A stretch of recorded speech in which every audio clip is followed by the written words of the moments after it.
MPSC वर जीवापाड प्रेम करणाऱ्या माझ्या सर्व स्पर्धकांना माझा नमस्कार।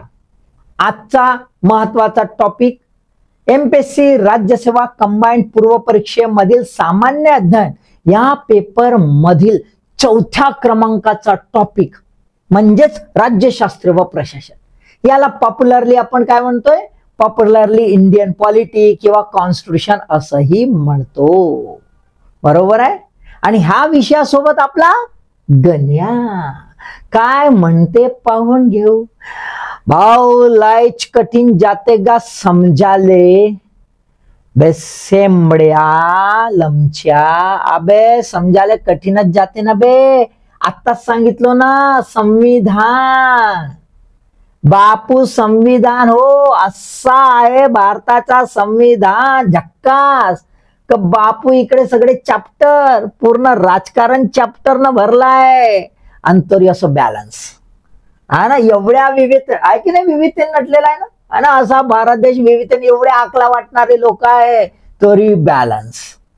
आता बापू एवढा बॅलन्स ठेवणारा संविधान राहील ना, त्याचे मॅटर्स राहतील तर ते समजायला तर त्रासदायक राहील ना। हा का हा मग तर समजून घ्यावं लागेल। अच्छा अबे तर तेच असते, लिगलच लँग्वेज असते त्याची, अबे कायदेशीर भाषा, तर त्याला थोडेसे पकडी आले वेळ लागेल। पण बापू तू का करतोस डायरेक्ट एमसीक्यू, हा का करते डायरेक्ट एमसीक्यू पाहिजे, one line question one line question. अबे वन लाइन नाही पाहिजेत ना बे, सेम बढिया। आधी कॉन्स्टिट्यूशन आहे काय, आधी कॉन्स्टिट्यूशनला समजून घ्यावं लागेल, हा समजेच नाही आमचा। हा का करते, हे गाईड घेते हा ना, ते क्वेश्चन बँक सराव आणि पेज गोटत राहते। अबे त्याच्यानं होणार आहे का, त्याच्यानं नाही होय। आधी बापू सिलेबस समजून घे, कसा राहते, त्याचा आवाका कसा आहे, त्याचं काय हवं त्या सिलेबस मध्ये, त्याला काय पाहिजे, कशी लक बसली पाहिजे वाचाची, हा ते सगळं समजून घे, प्रश्नांचं स्वरूप समजून घे, मगच तुले जेवण आलं की नाही लक्षात। आता मी माझ्या दोस्तांशी बोलू का, झालं तू या हा। तर स्पर्धक मित्र मैत्रिणींनो, आजच्या व्हिडिओमध्ये आपण ह्या सिलेबस कसा आहे तो पाहून घेऊया, अभ्यासक्रम जो आहे तो, सोबतच त्याची फोड करून घेऊया म्हणजे डिटेल माहित होईल, आणि कसे प्रश्न येतात किंवा सोबतच त्याचं वेटेज किती आहे।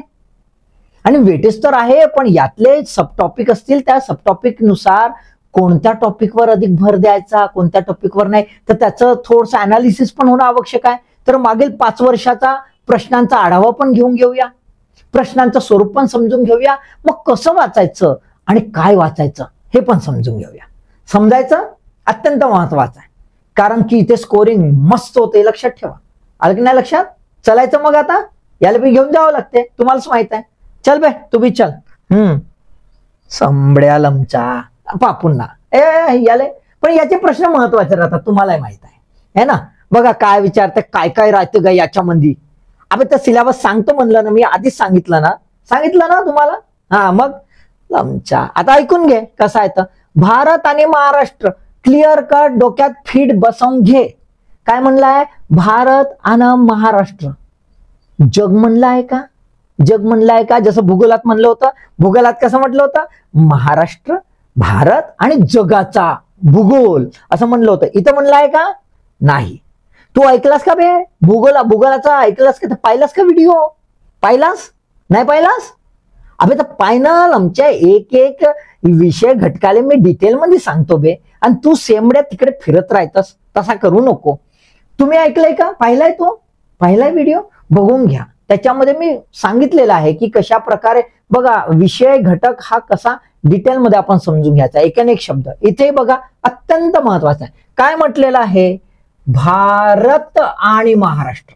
जग म्हटलंय का नाही, पण काय आहे ना, काय काय जगाचं पण दिसतात इथे।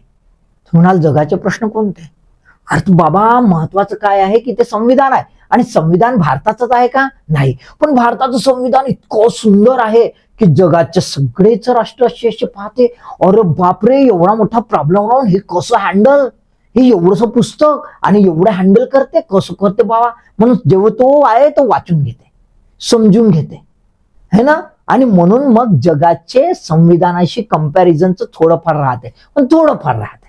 आलं की नाही, चुकून एखादा प्रश्न, जास्त टेन्शन नाही घ्यायचं. म्हणून पहिल्यांदा भारत आणि महाराष्ट्र. काय म्हटलंय, राज्यशास्त्र व प्रशासन. संविधान असा शब्द नाही वापरलाय, व्यापक आहे. राज्यशास्त्र, पॉलिटिक्स है ना, पॉलिटी अँड गव्हर्नन्स असा शब्द आहे. आता गव्हर्नन्सचा मराठीमध्ये प्रशासन असा शब्द दिला, खरं म्हणजे गव्हर्नन्सचा प्रशासन असा शब्द होत नाही.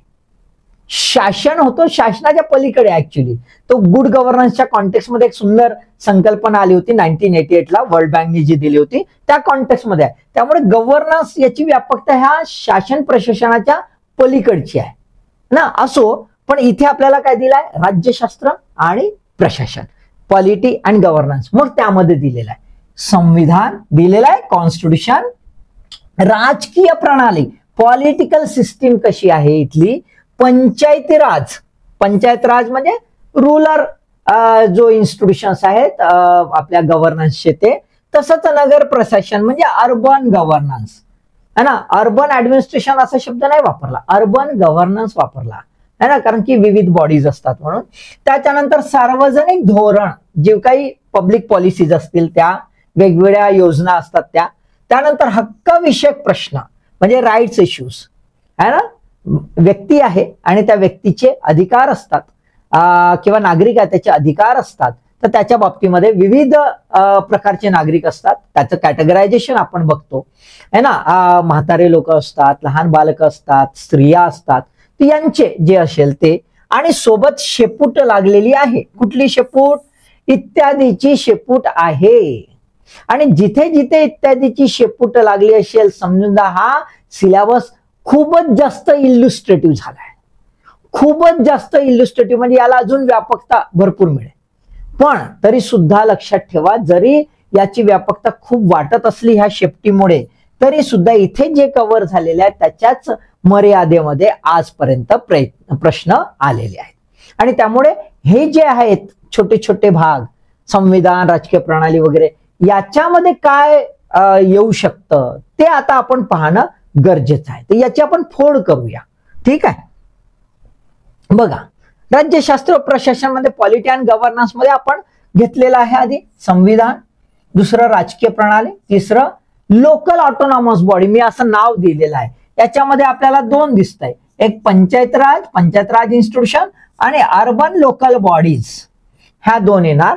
आणि मग पब्लिक पॉलिसी वेगवेगळ्या प्रकारच्या आणि राईट इश्यूज, 1 2 3 4 5 असे आपण घटक पाहूया, ठीक आहे. पहिला घटक संविधान, कॉन्स्टिट्यूशन. संविधानामध्ये काय येऊ शकतं, असं याच्यात केलेलं आहे, ढोबळमानाने त्याचं कॅटेगरायझेशन केलेलं आहे है ना. असं कॅटेगरायझेशन हे आपल्याला क्रोनॉलॉजिकल सिक्वेन्स पण त्याच्यामुळे मिळू शकतो आणि थोडं इंटिग्रेशन पण होऊ शकतं, त्यासाठी आहे.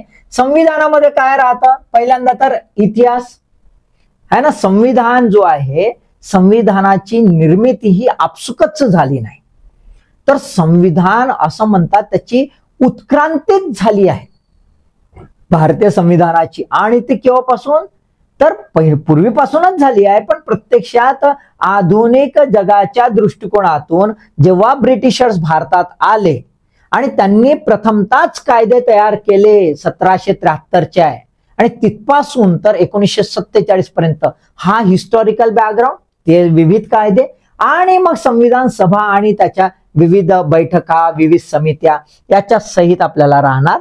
नेचर ऑफ द कॉन्स्टिट्यूशन, संविधानाचा स्वभाव कसा आहे, आपलं संविधान फेडरल आहे की युनिटरी आहे की क्वासाय फेडरल, काय संकल्पना आहेत, हे असं का, या सर्व बाबी तिथे वाचायच्या.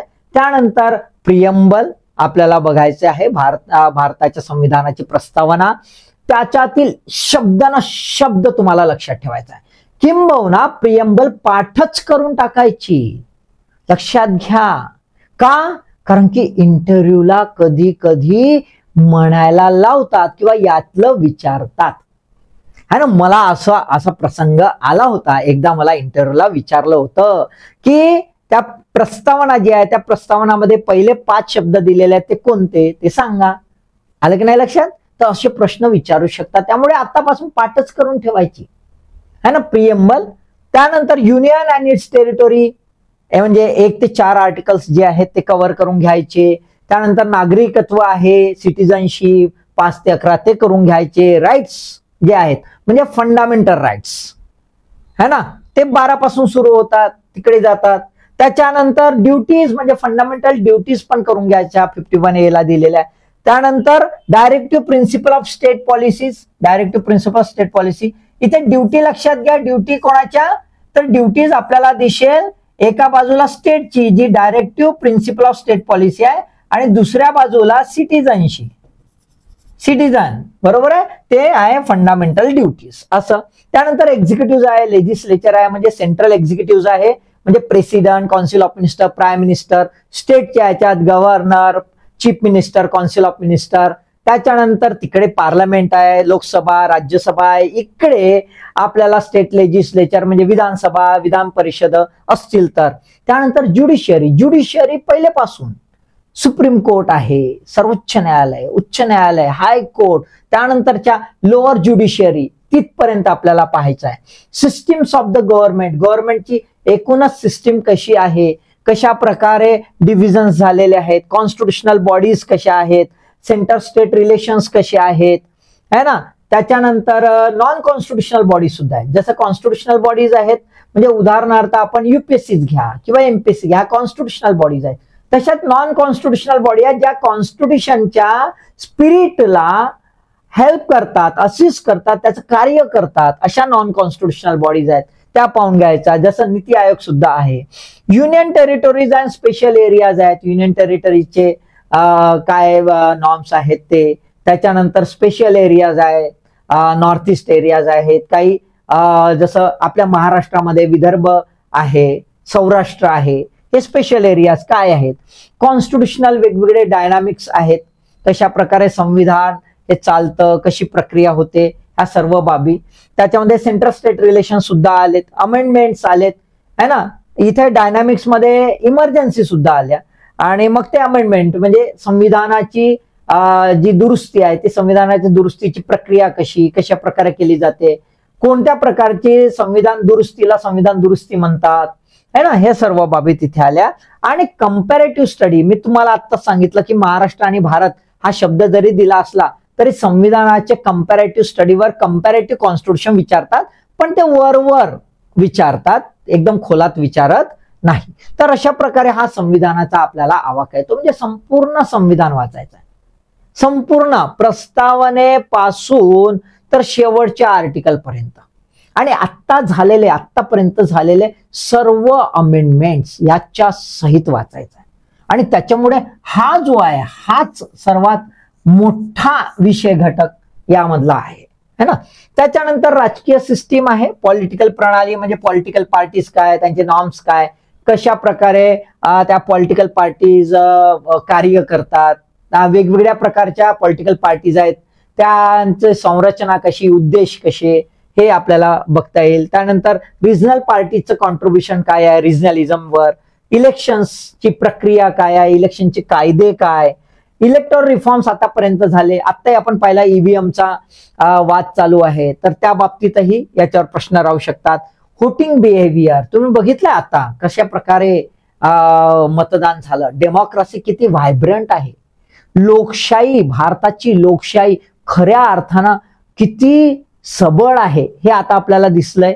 आणि कशी गुगली मारून घेते, कशी लोक गुगली मारू शकतात हे आपल्याला दिसतं. तर व्होटिंग बिहेवियर आपल्याला पाहायचं आहे. कोलिशन गव्हर्नमेंट, बरेच वेळा आपल्याला आत्ताचंही सरकार बघा केंद्रातलं आपल्याला कोलिशन गव्हर्नमेंट दिसतं. मग त्याच्या अडचणी काय आहे, कोलिशन गव्हर्नमेंट कशा प्रकारे बनू शकतं, काय संविधानिक तरतुदी आहेत त्या. अँटी डिफेक्शन लॉ संविधानाचाच भाग आहे हा ऍक्च्युली. अँटी डिफेक्शन लॉ मध्ये काय कशा प्रकारे निर्माण झालं, त्याची कारणं कुठली होती, त्यातल्या तरतुदी काय आहेत आणि आता पण अडचणी काय आहेत हे सुद्धा थोडंसं पाहून घ्यायचं. प्रेशर ग्रुप्स असतात, वेगवेगळे pressure group, industrial pressure group, कामगाराचे प्रेशर ग्रुप, एखादा जी आहे ट्रान्सपोर्टचं पकडून घ्या प्रेशर ग्रुप आहे, मध्यंतरी किसान आंदोलन आपण पाहिलं, हे सर्व प्रेशर ग्रुप आपल्याला समजून घ्यायचे.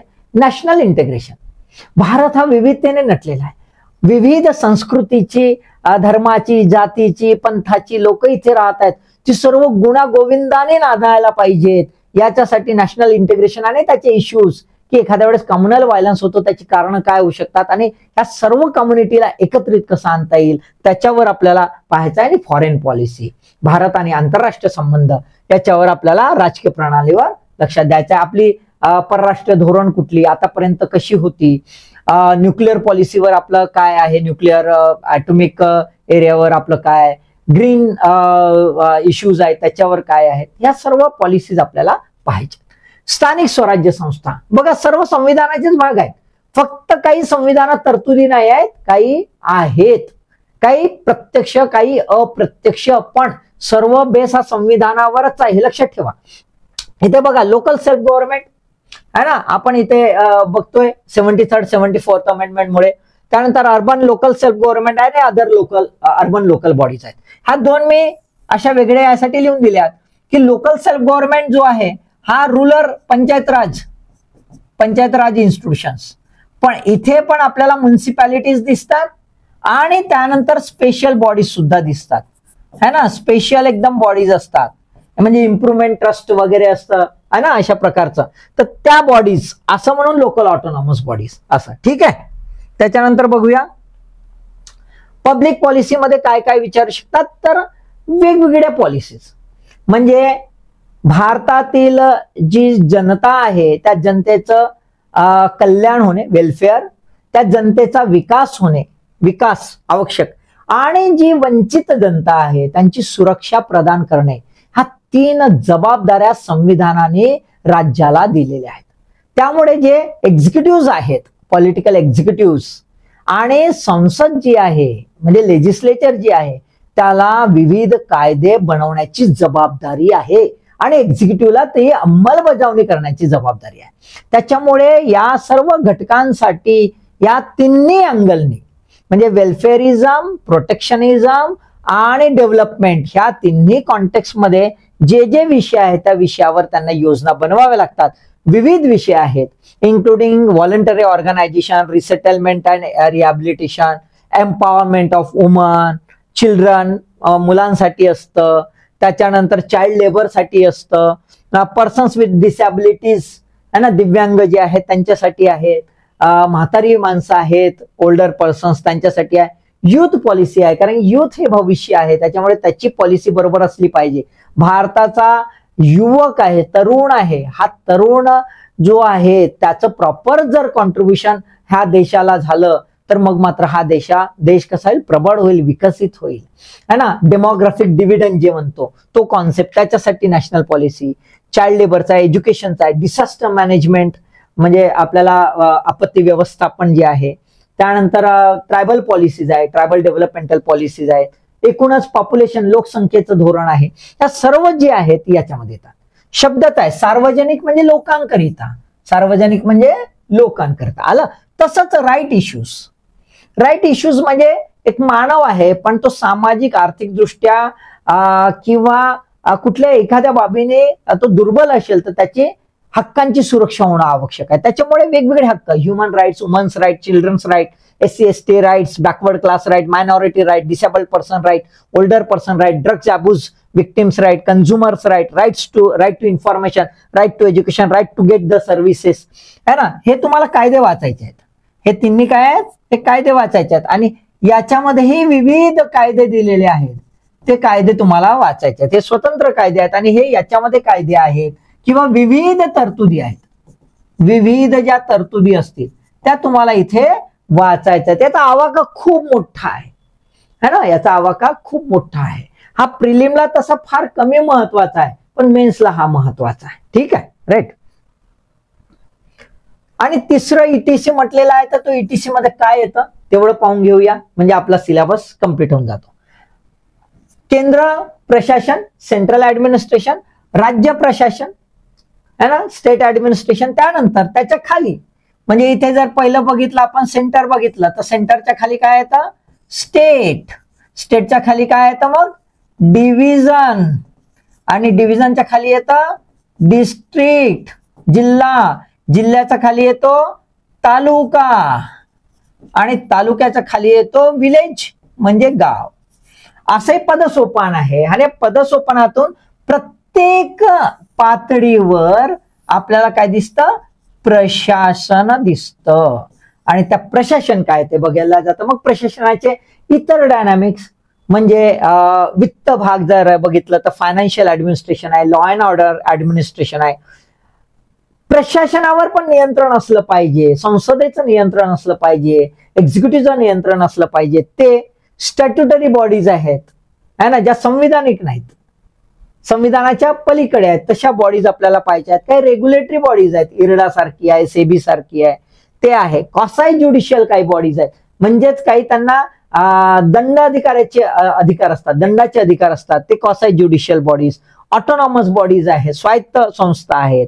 ऍडवायझरी बॉडी आहे, काही केवळ सल्लागार मंडळ आहेत. काही एक्झिक्युटिव्ह बॉडीज आहेत, प्रत्यक्षात कार्य करतात, तशा बॉडीज आहेत. आणि वल्नरेबल सेक्शनसाठी म्हणजे जे वंचित आहेत त्यांच्यासाठी सुद्धा काही त्यांच्या विकासासाठी, त्यांच्या सुरक्षितेसाठी काही इन्स्टिट्यूशन बनवलेले आहेत, ती इन्स्टिट्यूशन्स. त्यानंतर गव्हर्नन्सचे डायनामिक्स, यामध्ये येणाऱ्या अडचणी, प्रॉब्लेम्स, ह्या सर्व बाबी इथे बघितल्या जातात. तर आता तुम्हाला दिसत असेल की सिलेबस असा, अरे बाबा असं वाटतंय, पण असं एक्झॉस्ट व्हायचं नाही. या सर्वांचा जर एक केंद्रबिंदू बघायचा असेल तर ते म्हणजे संविधान. आणि ह्या संविधानाच्याच आजूबाजूला हे सर्व खेळत आहेत, ह्या संविधानाच्याच आजूबाजूला खेळत आहेत, एवढं लक्षात ठेवा. त्यामुळे तुम्हाला फोकस कुठे करायचा, पहिल्यांदा संविधानावर, बाकीचं नुसतं पाठ करायचा. कॉन्सेप्ट क्लिअर जो करायचा सर्वात जास्त तो म्हणजे संविधानावर. आता याचा नेहमीचा याना तो व्हिडिओ पाहून ठेवला स्ट्रॅटेजीवाला आहे ना, प्रिलिमचा, आणि त्याच्यामध्ये मी सर्व दिलेल्या वेटेज काय काय चांगला पाहिला यांनी. तुम्ही पाहिला का? पाहून घ्या, खूप सुंदर दिलेला आहे. तर याला माहित आहे की किती टक्के, 15%. तर म्हणजे किती प्रश्न विचारतात रे बाबा? इन अन ॲव्हरेज 15 प्रश्न विचारतात. आता सर्वांनाच माहित आहे एका प्रश्नाला किती गुण आहेत? 2 गुण आहेत एका प्रश्नाला. म्हणजेच एकूण किती गुण झाले? तर 30 गुण जे आहेत, 30 गुणांचा हा म्हणजे विषय घटक आहे. मग 30 गुण म्हटले तर आपल्याला पासिंगला किती पाहिजे आहेत? तर नेहमीच आपलं 110 कट ऑफ घेऊन बसलो आपण सध्या. म्हणजेच आपल्याला किती, तर 55 प्रश्न बरोबर पाहिजेत.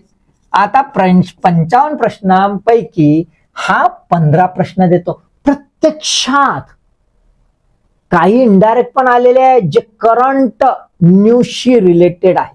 कधी कधी करंट न्यूजशी याच्यातच विचारले, कधी कधी करंट न्यूजशी वेगळेच विचारले आहेत 2-3.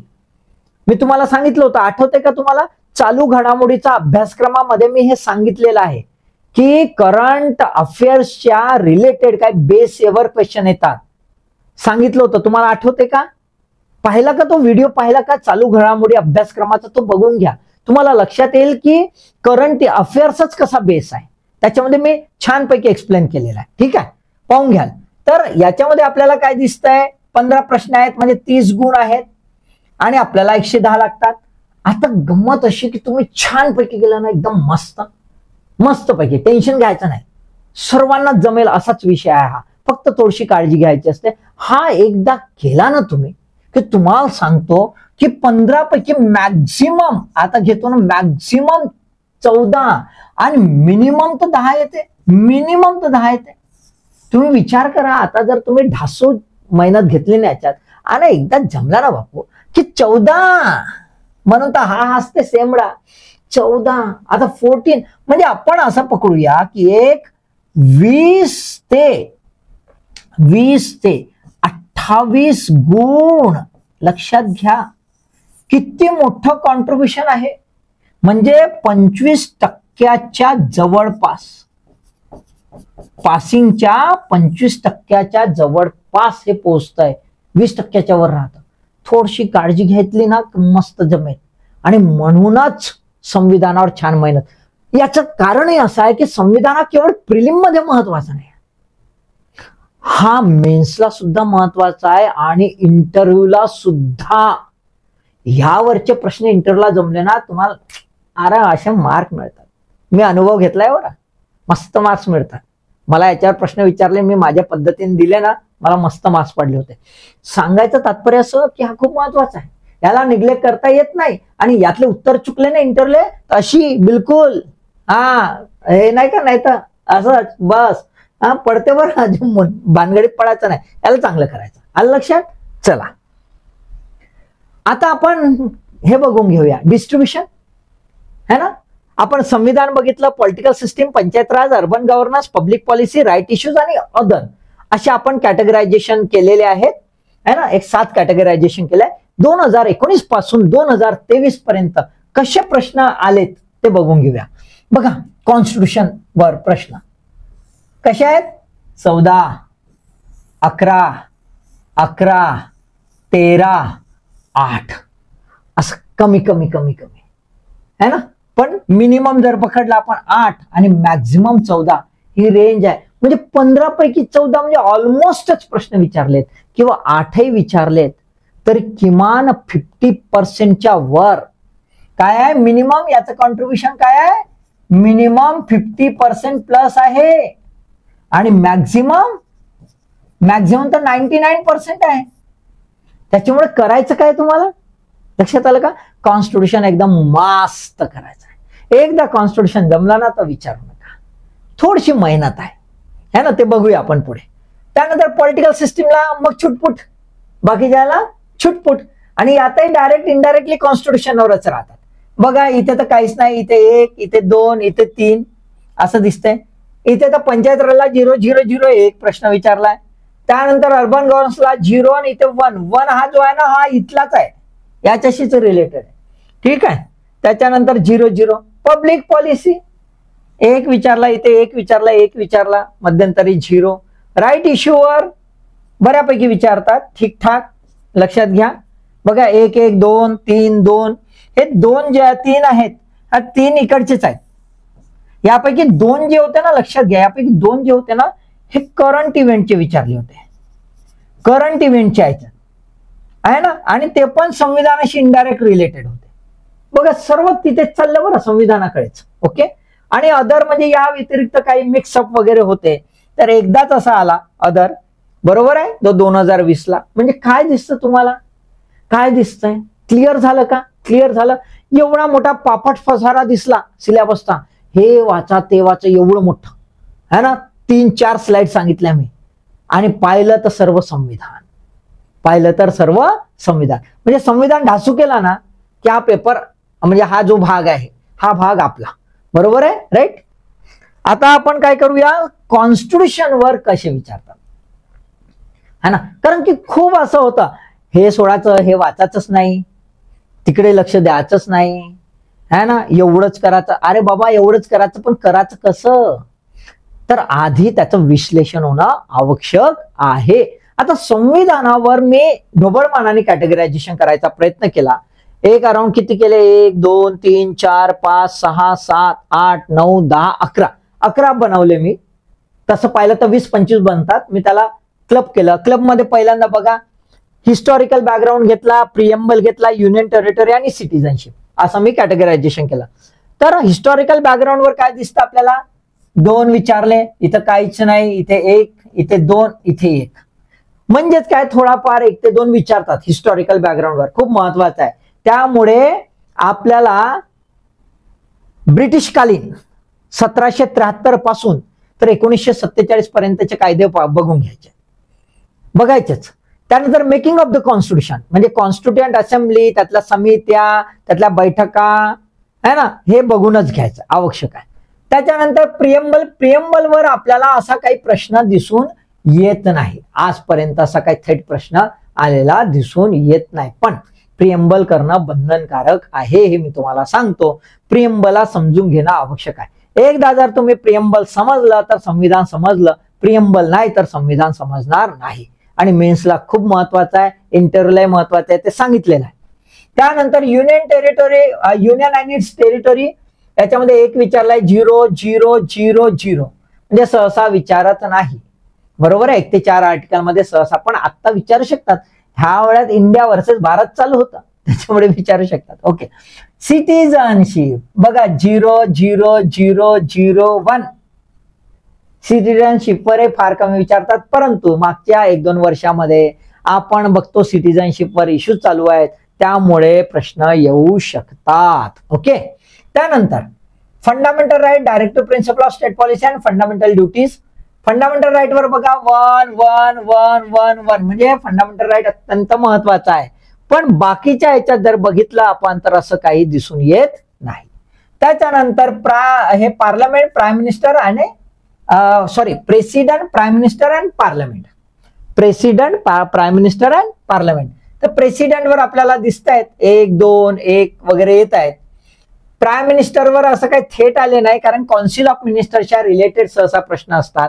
पार्लमेंटवर वाटल्यास विचारलेले आपल्याला दिसतात आहे ना. पार्लमेंटवर म्हणजे राज्यसभा, लोकसभा त्यातली प्रक्रिया वगैरे याच्यावर नेहमीच विचारतात प्रश्न, ठरलेला आहे.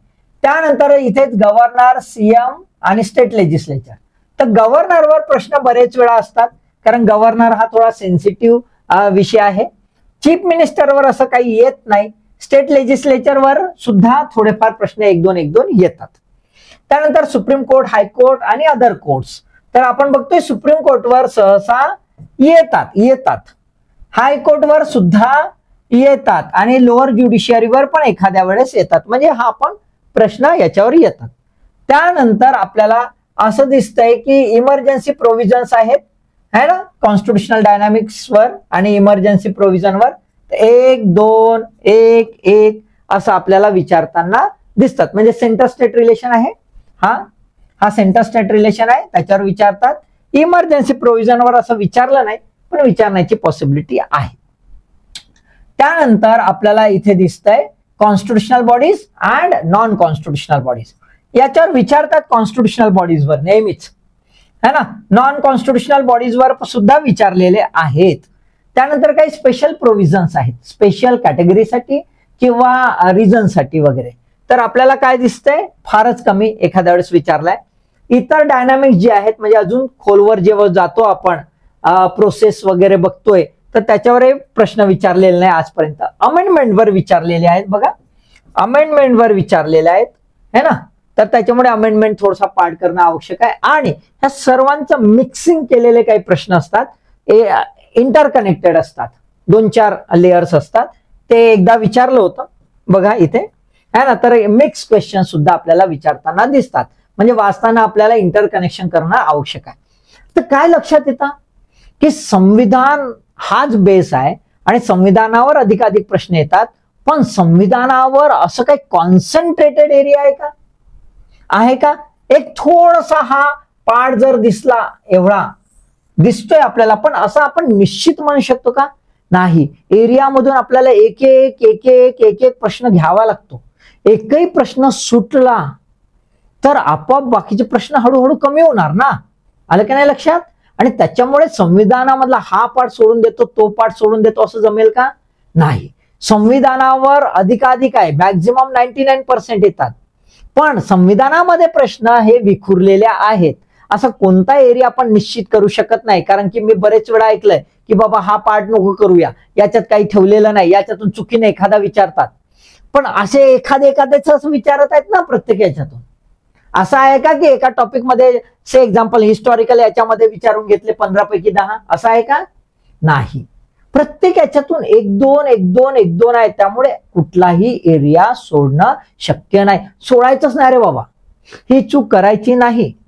पहिल्यांदा थरोली कॉन्स्टिट्यूशन छान करायचं. तुम्हाला प्रिलिमच नाही, मेन्सही द्यायचे आणि इंटरव्ह्यू द्यायचा. मी वारंवार सांगतोय, चूक करायची नाही. कोणी काही सांगू, अरे ये छोड दे ना, वो छोड दे. मी म्हणा तुले सोडतो, याले नाही सोडो, संविधानाला सोडीन तर मरीन ना. लक्षात आलं का? काळजी घ्यायची. कारण हा स्कोरिंग आहे म्हणून सांगतोय. एकदा तुम्हाला जमलं ना तर असं मस्त पैकी प्रिलिमला, मेन्सला जबरदस्त पडतात ना, इंटरव्ह्यूला मदत होते हो ना. त्यामुळे टाळाटाळ करायची नाही.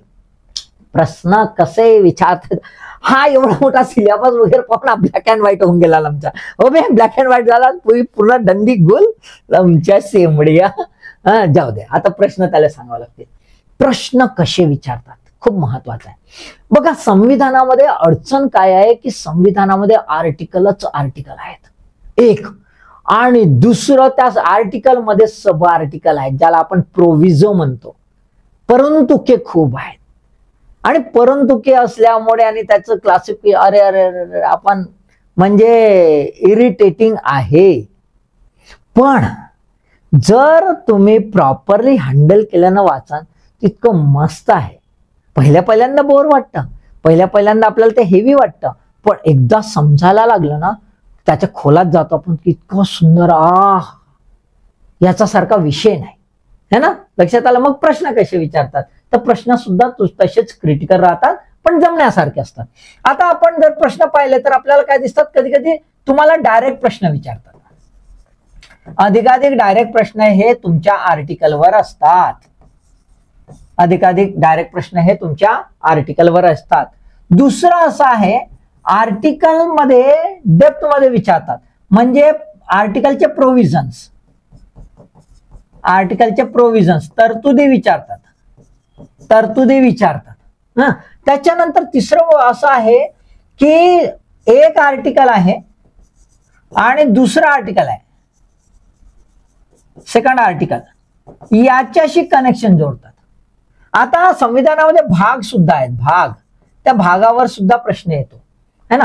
कधी कधी एखाद्या वेळेस एखादी बाब ते सांगतात, म्हणजे एक असं उदाहरण घ्या की एखादी असं कोट वगैरे असेल किंवा एखादं उदाहरण असेल आणि ते कोणत्या आर्टिकलशी रिलेटेड आहे असं सुद्धा विचारतात. किंवा जेवढे जजमेंट झाले ना, म्हणजे सुप्रीम कोर्टचे जजमेंट झाले, ते जजमेंटच्या रिलेटेड आर्टिकल विचारतात, है ना. आणि महत्वाचं असं की काही अमेंडमेंट आहेत, भरपूर अमेंडमेंट आहेत, त्या अमेंडमेंटशी रिलेटेड सुद्धा प्रश्न असतात. सोबत कॉन्स्टिट्युशनल बॉडीज आहेत, ऑथॉरिटी आहे, प्राईम मिनिस्टर आहे, प्रेसिडेंट आहे, त्यांची कर्तव्ये काय, जबाबदाऱ्या काय, निवडणुका कशा होतात, त्यांची नेमणूक कशी होते, त्यांना अधिकार व कर्तव्ये कुठली आहेत, अशा विविध प्रकारचे प्रश्न राहू शकतात. तर आपण प्रश्न बघूया थोडक्यात, म्हणजे लक्षात येईल आपल्याला. पहिला प्रश्न आहे, डिटेल्स ऑफ द ऍक्ट. एखाद्या कायद्याचं तपशील विचारलेला आहे, है ना. बघा तपशील आपल्याला दिसतोय, तपशील विचारलेला आहे. काय विचारलंय, भारतीय स्वातंत्र्य कायदा 1947 मुळे संविधान सभेच्या स्थानामध्ये झालेल्या बदलाबाबतची खालील विधाने दिलेली आहेत, है ना. 1947चा की काय बा, संविधान सभा पूर्ण सार्वभौम संस्था बनली, संविधान सभा ही स्वतंत्र भारताची पहिली संसद बनली.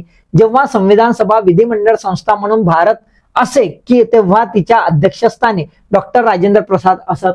संविधान सभेची सदस्य संख्या 389च्या तुलनेने 299 पर्यंत कमी झाली. एमपीएससीले थोडेसे फॅक्ट्स लईच आवडते, एवढं थोडंसं डोक्यात फिट ठेवा.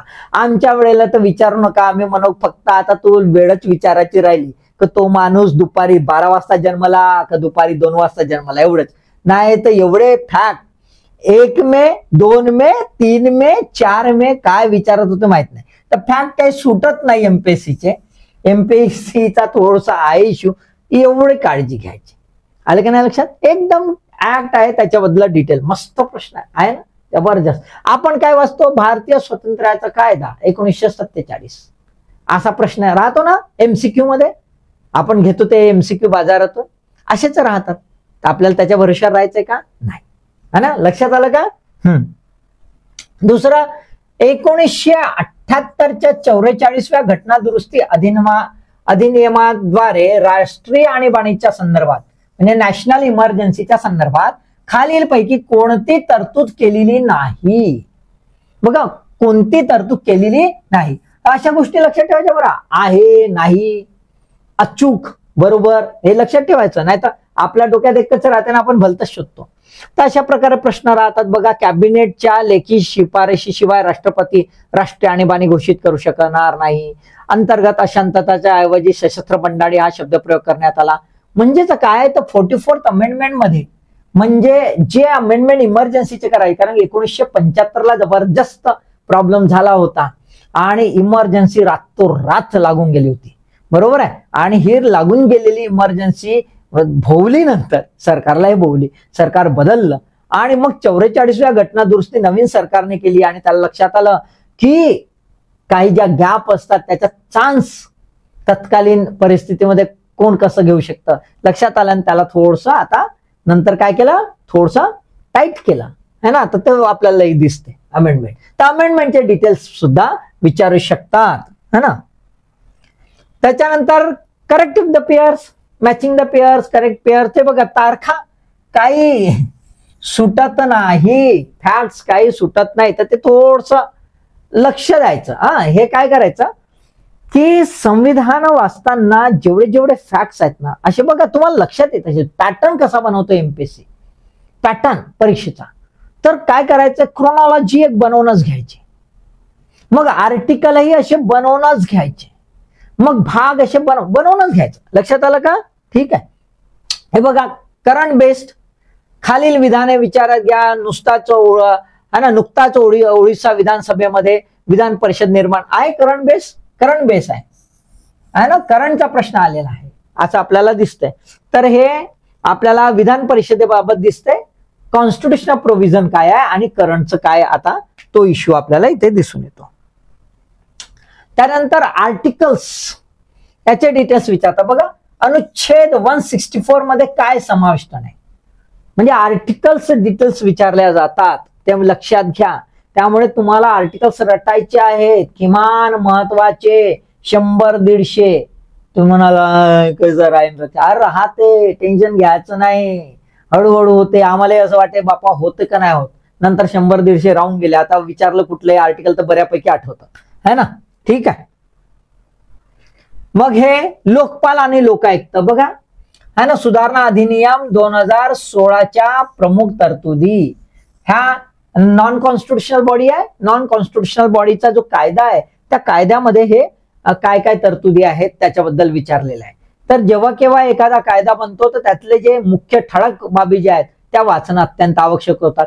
किंबहुना हे बघा कसं देतात, आला डेटवर लई प्रेम आहे एमपीएससीचं, त्याच्यामुळे त्याच्यावर फोकस करायचा. ठीक आहे. जो 16 जानेवारी 2014 रोजीला, हे आता कशाला दिला, आपण हे वाचणार नाही, हे चुकलं असेल तर आपण याला मारून देऊ टिक, आली आपण, है ना. तर हे लक्षात ठेवायचं. आता प्रश्न झाले, लक्षात आले, प्रश्न आले. आता हा म्हणते कसा वाचू का, खूप महत्वाचा आहे, कसा वाचू का, ते चर्चा करून घेऊया ब्रीफली. कसा वाचू का, सर्वात पहिल्यांदा एक लक्षात घ्या, संविधानामध्ये जरी आर्टिकल्स असले, हे सर्व भानगडी असल्या तरी संविधानाचा आपला बेस आहे, आपला कॉन्सेप्ट आहे. त्यामुळे कॉन्सेप्ट जो आहे तो आधी क्लिअर करायचा, है ना. काय संविधानाची भूमिका आहे ते क्लिअर करायची. तर याच्यासाठी संविधानामध्ये कीवर्ड्स खूप महत्वाचे आहेत, ज्याच्या आधारावर बनले. म्हणजे सुरुवातच करा, what is mean by the constitution, संविधान म्हणजे काय. मग भारतीय संविधानाचे स्वभाव आहे वेलफेअर कॉन्स्टिट्यूशन, फेडरल कॉन्स्टिट्यूशन. तर वेलफेअरिझम म्हणजे काय, फेडरलिझम म्हणजे काय. मग भारत खरंच फेडरल आहे का, म्हणजे संघराज्य आहे का, नाही, तर अर्ध संघराज्य आहे. तर मग हा अर्ध म्हणजे काय, है ना. तर छोटे छोटे कॉन्सेप्ट समजायचे. इक्वॅलिटी काय, इक्विटी काय, डेमोक्रेसी काय, छोटे छोटे कॉन्सेप्ट. त्यामुळे आधी बेसिक फंडामेंटल पुस्तकं वाचायची, 6वी 8वी 10वीची पुस्तकं वाचायची. एखादी टेक्स्टबुक जे आहे, ज्या टेक्स्टबुकमध्ये हे कॉन्सेप्ट क्लिअर होतात ते टेक्स्टबुक वाचायचे. पाठ्यक्रमाची पुस्तकं जी आहेत त्याच्यात कॉन्सेप्ट दिलेले आहेत ते वाचायचे, आणि नंतरच संविधानाकडे वळायचं. लगेच धरला ना संविधानाचं पुस्तक आणि वाचायला घोटून टाकलं, नाही. कदाचित त्याच्यामुळे तुमचे कदाचित प्रश्न जमतील, पण तुम्ही सांगू शकणार नाही, कारण कॉन्सेप्च्युअल क्लॅरिटी नाही. आणि मग मात्र इंटरव्ह्यू मध्ये अडचण येऊ शकते, किंवा मेन्सला जर डायनामिक क्वेश्चन्स राहतील तर तिथे अडचणी येऊ शकतील. आपल्याला तिन्ही टप्प्यांसाठी हा सब्जेक्ट प्रिपेअर करायचा आहे, हे डोक्यात फिट ठेवा. आलं की नाही लक्षात. त्यामुळे पहिल्यांदा कॉन्सेप्ट, कीवर्ड्स आधी पाहून घ्यायचे. त्यामुळे स्टेट बोर्ड वाचा, एनसीईआरटी वाचा, इग्नू वाचा, युनिव्हर्सिटीचे मटेरियल वाचा, आणि मगच समोरचा. आलं की नाही लक्षात. दुसरं महत्वाचं आहे, कॉन्स्टिट्यूशन वाचताना मॅक्रो पासून मायक्रो पर्यंत जा. मॅक्रो टू मायक्रो म्हणजे बृहद याच्यापासून तर सूक्ष्म, है ना. बृहद जो भाग आहे तिथपासून सूक्ष्म भागाकडे. म्हणजेच काय, तर पहिल्यांदा तुम्ही भाग हे पाठ करा, भाग 1 भाग 2. त्याच्यात काय येतं, भाग मध्ये चॅप्टर्स आहेत, चॅप्टर मध्ये आर्टिकल्स आहेत, ते तसं पाठ करा. भाग 1 मध्ये किती आहेत रे बाबा, तर 1 ते 4 आर्टिकल आहे. टायटल काय दिलं रे बाबा, युनियन अँड इट्स टेरिटरी, तर पाठ करायचं असं है ना. दुसऱ्या भागात काय दिलं रे बाबा, तर सिटिझनशिप शब्द दिलेला आहे ना, विचारलेला आहे प्रश्न असे एकदम सोपे सोपे.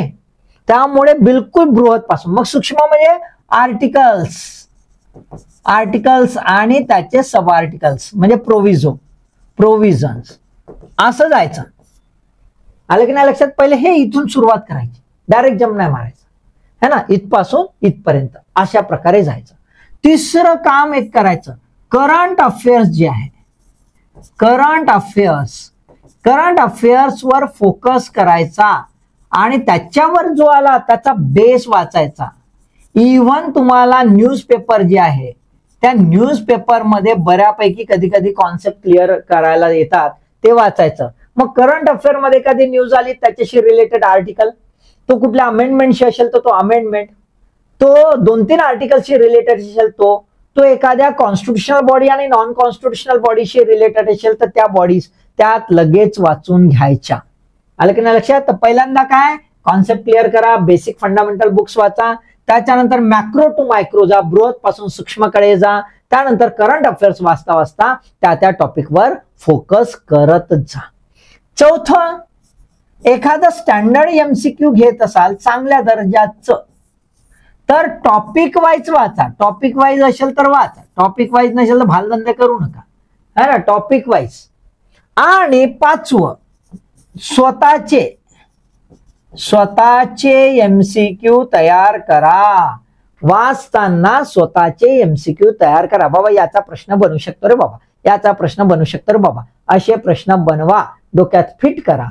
म्हणजेच काय, तर तुमच्याकडे प्रश्नांची भरमाड असेल म्हणजे उत्तरांची भरमाड असेल, तिथे त्याच्या रिलेटेडच प्रश्न येणार. जर तुम्ही थरोली वाचलं तर तुम्हाला सहजरितेने त्याचं उत्तर शोधता येईल. कॉन्स्टिट्यूशन मध्ये लक्षात घ्यायचं की इथे लिगल आस्पेक्ट आहे, त्याच्यामुळे शब्द महत्वाचा आहे. ऑर अदरवाईज असाही शब्द महत्वाचा आहे. त्यामुळे कॉमा आणि काही पडलं असेल तर तिथे का असं झालं तेही लक्षात घ्यायचं. अदरवाईज त्याचा मिनिंग बदलतो आणि मग मात्र उत्तर चुकतं. आलं की नाही लक्षात. ठीक आहे, राईट. मग आता हे तर झालं कसं वाचायचं. आता का वाचायचं हे बी राहील, याचं राहील ना का वाचायचं, ते काय वाचू का, वाचायचं काय नाही आमच्या, का वाचू का. आता सांगतो त्यासाठी पुस्तकं कॉन्स्टिट्यूशन साठी म्हणजे ह्या भागासाठी पुस्तकं फारच कमी वापरावी लागतात, जास्त टेन्शन घ्यायचं नाही है ना.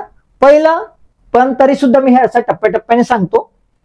सर्वजण म्हणतात की लक्ष्मीकांत शिवाय पर्याय नाही, मी पण म्हणतो लक्ष्मीकांत शिवाय पर्याय नाही है ना. लक्ष्मीकांत इज गॉड फॉर दिस. याच्यासाठी एकदमच बिलकुल देवासारखं आहे. त्याने बनवलेलं पुस्तक आहे, अत्यंत एकदम टू द पॉइंट आहे. त्याच्या बाहेर क्वचितच येतं असं आपल्याला दिसतंय, पण तरी सुद्धा आपल्याला त्याच्या पलीकडे जायचं आहे.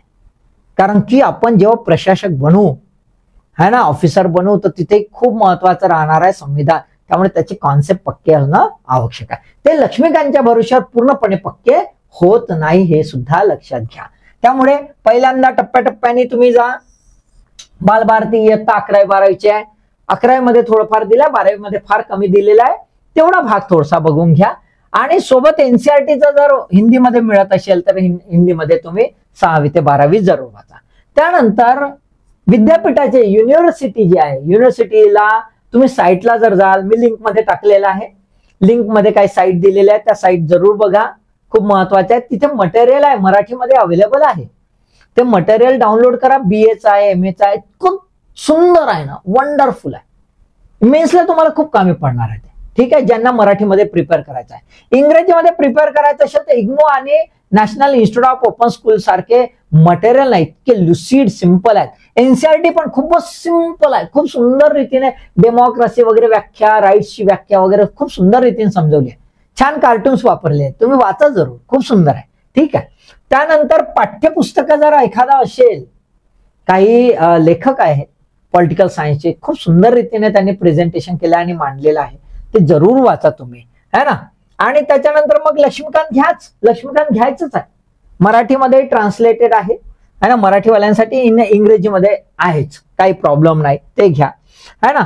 भारतीय संविधानाशी अद्ययावत संविधानिक सुधारणा सहित जे भारतीय संविधान जे आहे ते तुम्ही घ्यायचं. याला आपण म्हणतो बॅरेन कॉन्स्टिट्यूशन, म्हणजे बेअर ऍक्ट म्हणतो. बेअर ऍक्ट म्हणतो. केवळ कायदा असं मागायचं, एक पुस्तक घ्यायचं. ते कशासाठी? तर तुम्हाला असं दिसेल की त्या आर्टिकल्सच्या खाली तुम्हाला नोट्स लिहिल्या. जसं याच्यामध्ये मी बुक्समध्ये पीएम बक्षी सजेस्ट करेन. पीएम बक्षीचं एक पुस्तक आहे जे बेअर ऍक्ट विथ नोट्स येतं. खूप सुंदर असतं. तर नोट्स जे आहेत ना ते फार महत्वाचे असतात. ते जजमेंट असतात. कधी कधी त्यातूनही प्रश्न येतात आणि आपली डेप्थ पण बनते. त्यामुळे एखादा भाग जर वाचला, आपण काही आर्टिकल्स वाचले की त्याचे खालचे नोट्स जरूर वाचायचे. त्यासाठी हे फायदेशीर राहतं. करंट अमेंडमेंट सहित असेल तर ते पण तुम्हाला बेनिफिशियर राहील. आता करंट अमेंडमेंटसाठी मी एक लिंक पण दिलेली आहे युनियन गव्हर्नमेंटची. तर त्याच्यावर तुम्ही गेलात तर अपडेट जे अमेंडमेंट आहे ते तुम्हाला भेटून जातील. मराठीमध्ये भेटतील, इंग्रजीमध्ये भेटतील. ठीक आहे. त्यानंतर लक्ष्मीकांतचे इथे 2 पुस्तकं आहेत. इंडियन पॉलिटीचे इंग्रजीमध्ये आणि गव्हर्नन्स इन इंडिया. हे दोन्ही महत्वाचे आहेत. दोन्ही घुटून टाकायचे छानपैकी. आणि सोबत तुम्हाला असं वाटतंय की नाही बाबा मला थोडंसं कॉन्सेप्च्युअल वाचन आवश्यक आहे, तर अशी बरेच पुस्तकं आहेत. त्यापैकी मी एक सजेस्ट करतो, introduction to the constitution of India असं आहे. Introduction to the constitution of India असं आहे डी बासूचं. ते जरूर वाचा, तुम्हाला फायदाच होईल. या व्यतिरिक्त इतरही पुस्तकं आहेत, पण ते केव्हा वाचायचे? हे सर्व झाल्यावर तुम्हाला जर आवड असेल तर मग वाचायला तर खूप खूप सुंदर सुंदर पुस्तकं आहेत. म्हणजे पीपल्स कॉन्स्टिट्यूशन म्हणून असं एक सुंदर पुस्तक आहे, मी वाचलं आहे ते. असं बरेचसे पुस्तक आहेत. खोसलाचं वगैरे पुस्तक आहे छोटंसं इंडियन कॉन्स्टिट्यूशनवर. वंडरफुल पुस्तक आहे. पायलीचे आहे, जोहरीचे आहे, कश्यपेचं आहे. बरेच पुस्तक आहेत. तर त्या भानगडीत नंतर पडायचं.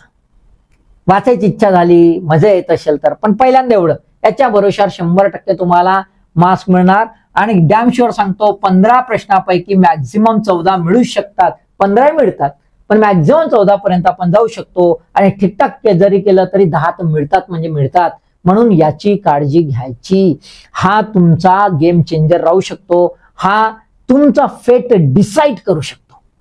आणि त्याच्यामुळे याची निष्काळजी करायची नाही, कंटाळा करायचा नाही. टप्प्याटप्प्याने वाचत जा, म्हणजे बोर होणार नाही आणि हळूहळू आर्टिकल्स पाठवायला लागतील. आणि लक्षात काही अडचणी नाही. मग कसा वाटला व्हिडिओ? खरंच फायदेशीर होईल का?